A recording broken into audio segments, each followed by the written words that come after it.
The big, beautiful bill clears a key hurdle as President Trump touts a trade deal with China. But we're having some great deals where we're going to open up India. In the China deal, we're starting to open up China. We have the latest from Capitol Hill. I'm Daily Wire Executive Editor John Bickley with Georgia Howe. It's Monday, June 30th, and this is Morning Wire.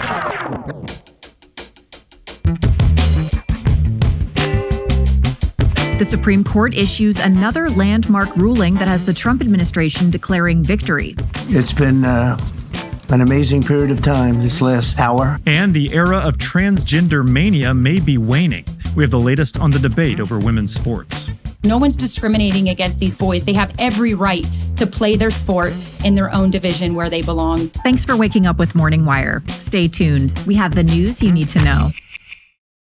Guys, go big on this sale and get stocked up on the best supplements from Brickhouse Nutrition. Their 4th of July sale is on, and for a limited time, you can save 25% off everything with code FIREWORKS25. That includes Lean, their #1 selling weight loss supplement, no injections, just real results from studied natural ingredients. It's a great time to slim down for the summer. Or you can check out Field of Greens, their super fruit and vegetable drink that literally promises your doctor will notice your improved health or your money back. I've been using Lean for about 2 weeks now and have definitely noticed a major decrease in my cravings. Literally everything from Brickhouse Nutrition is incredible. I hear listeners rave about their collagen peptides, and beauty experts swear the collagen is the fountain of youth for your skin and hair.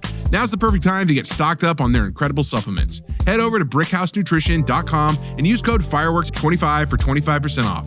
This sale is only on for a few days, so don't miss out. That's brickhousenutrition.com today. The big, beautiful bill moved one step closer to passage this weekend as Republican lawmakers pushed the president's signature legislation to the finish line. Daily Wire senior editor Cabot Phillips is here with the latest from Washington. Hey, Cabot. So the big, beautiful bill, things are looking good for it in the Senate. What's the latest? Yes, they are. And a lot of people are excited for it to pass. If for no other reason, they won't have to keep saying big, beautiful bill. It is a mouthful. Now, no one doubts that it's big. Whether it's beautiful, though, depends on which side you're on. Remember, this legislation includes the bulk of President Trump's agenda. Among other things, it'll make the 2017 tax cuts permanent, eliminate taxes on most tips, overtime pay, and Social Security payouts, increase funding for border security, remove millions of illegal immigrants from federal benefits. The list goes on. It's a lot. Now, the House passed their version of the bill back in May, but the Senate has been debating it ever since, and it has been highly contentious with serious fractures. There were a few moderate and hard-line conservatives holding out up until this weekend, debating things like Medicaid cuts and deficit spending. But after a number of tweaks and amendments, it passed a major procedural hurdle on Saturday night, and the chamber voted 51-49 to advance the bill to the floor for final debates. So what comes next? So GOP leaders say the goal is to hold a final vote as early as today, actually, but Democrats are doing everything in their power to stall the process. For example, Minority Leader Chuck Schumer used an obscure Senate rule to force clerks on the floor to read the entire 940-page bill out loud, word for word. That delayed proceedings by about 15 hours. GOP leaders say Democrats can only stall for so long. They are confident this thing will pass, at which point it will return to the House for a final vote there, and then on to the president's desk. Trump said he's aiming for a July 4th signing. Here he is speaking on Sunday about what's at stake. It's very important. If we don't have it, there's a 68% tax increase. All right, so as Congress is debating Trump's budget, he's also been working on a deal with China. We're hearing more details about that. Tell us about it.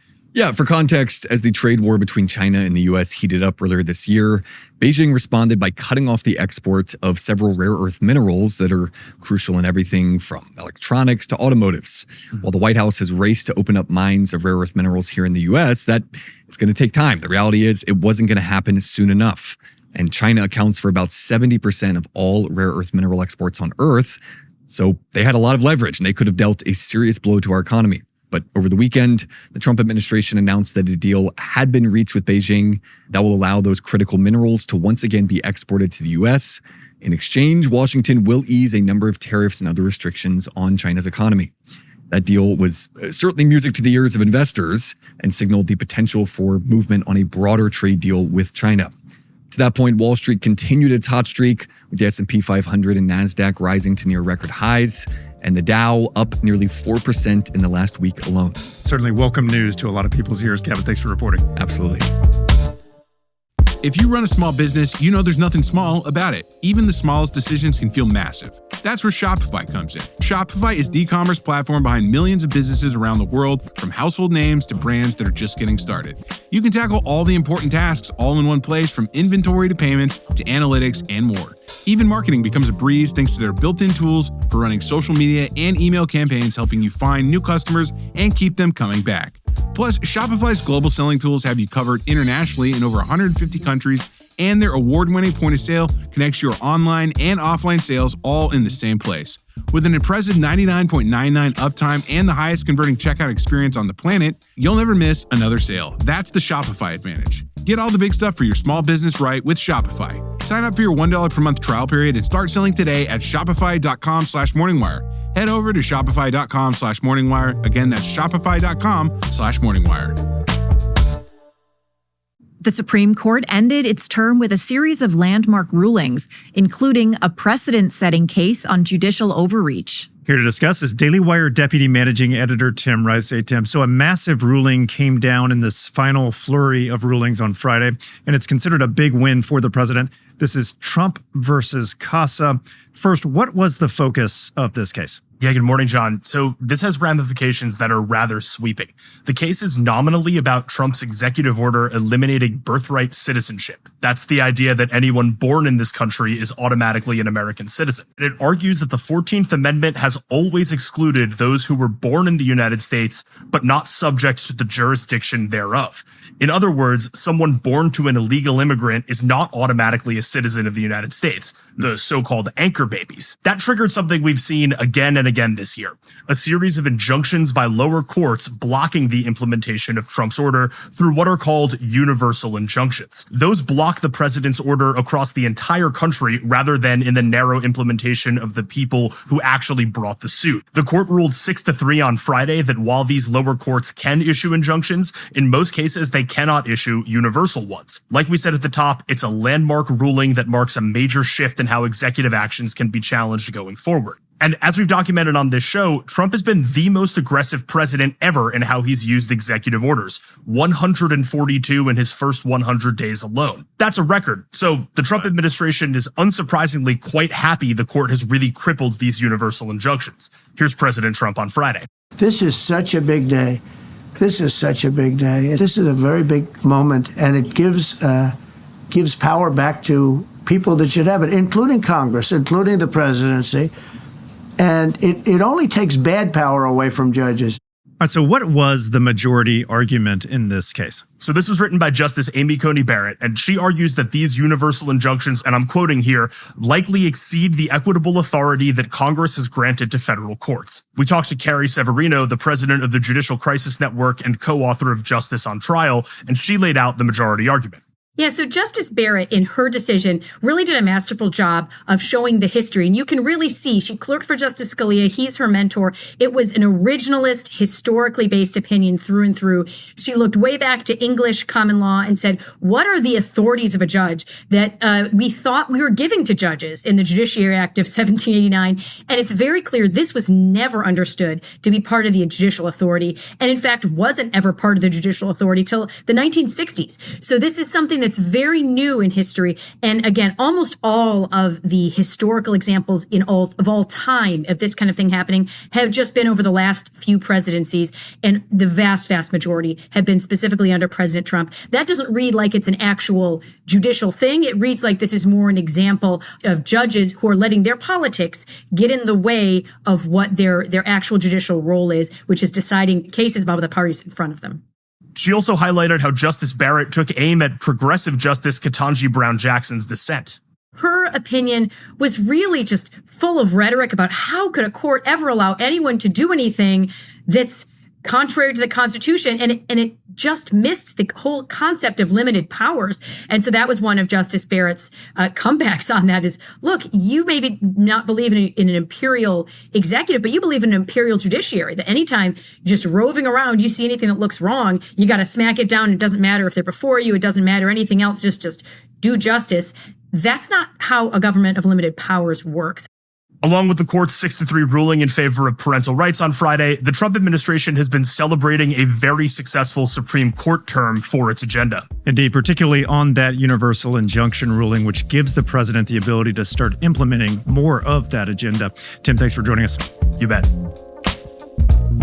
On this last day of June, we take a look back at the month, which the White House renamed Title IX Month, honoring the civil rights law that prohibits sex discrimination in schools. The change is meant to highlight the administration's priority on protecting women's sports and spaces. Daily Wire investigative reporter Mairead Elordi is here to talk about how public opinion has shifted drastically on Title IX issues over the past few years. So, Mairead, what changes have we seen? Hi, Georgia. Well, first, we should note that we now have a president, President Trump, who declared June Title IX month rather than recognizing Pride Month. As a reminder, the Biden administration did a radical rewrite of Title IX to include transgender issues, which Trump reversed. He barred males and women's sports at schools, and he prohibited schools from allowing kids to use the bathrooms of the opposite gender. So that's a huge shift right off the bat. One of the biggest wins on Title IX was the NCAA changing its transgender athlete policy to only allow biological females in women's sports.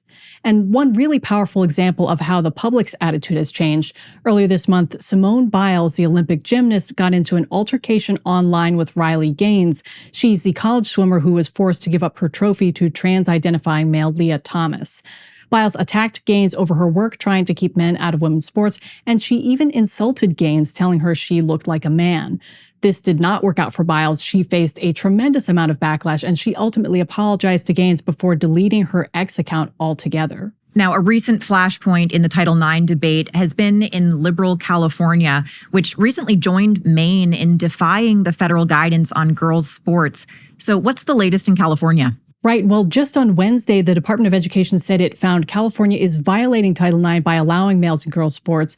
Education Secretary Linda McMahon said California has 10 days to fix its violations. Well, they run the risk of losing their federal funding, in their K through 12 schools, and that's where these infractions were committed. We talked to Sonia Shaw. She's school board president in the Chino Valley United School District in California.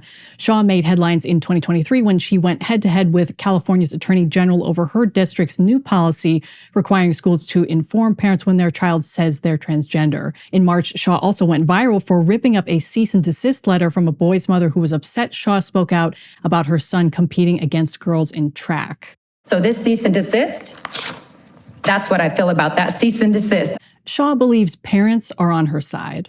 I've been a big advocate for protecting girls in their sports. My daughters are female athletes, And so to me, even as a mother prior, when Biden was trying to pervert Title IX and, allow gender expression as, being protected under Title IX, that's when I started taking a stand when I saw that. These are policies that I would say 80% of Californians believe in. But I would also go further to say 90% of parents believe in, right?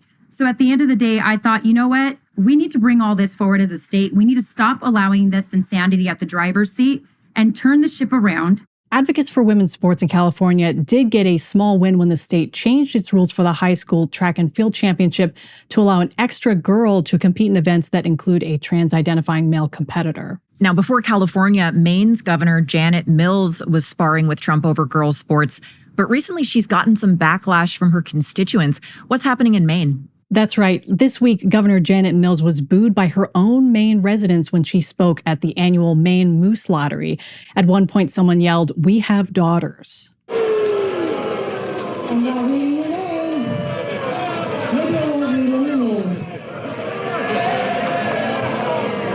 So this is just another sign of how public opinion has shifted across the country on Title IX issues, even in some of these blue states like Maine and California. Well, it'll be interesting to see if California makes more concessions to conservatives on this issue. That would really show the tide is turning. Mairead, thanks for reporting. Thanks, Georgia. Thanks for waking up with us. And if you're watching on YouTube, like and subscribe. We'll be back this evening with more news you need to know.